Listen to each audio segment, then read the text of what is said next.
What's the meaning of breadth?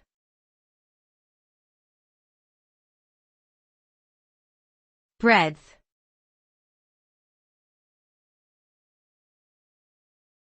Breadth.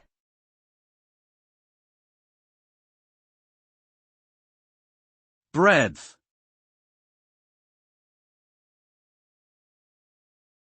Breadth.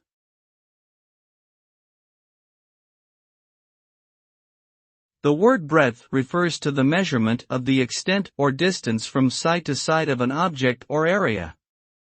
It is often used to describe the width or the range of something, such as the breadth of someone's knowledge or the breadth of a company's product line.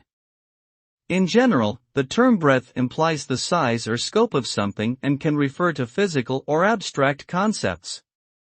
Understanding the breadth of a topic or concept can provide insight into its complexity and importance.